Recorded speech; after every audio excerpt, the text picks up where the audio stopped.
এই মাঝি এদিকে আয়।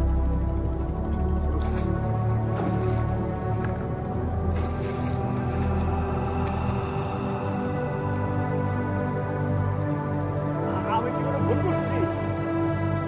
আমি বুঝা গেছি এই নৌকার মধ্যেই তোর মরণ লেখা আছে।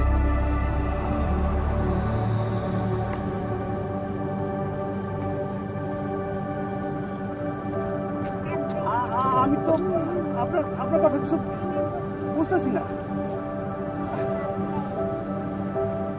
আমি কি কোনো দোষ করছি? তোর মাই আরে লেলাই দিছস। আমি তো জানিস না আমি কি করতে পারি? নিজেও মরবি, মাইয়াটারেও মারবি। আমি তো আমরা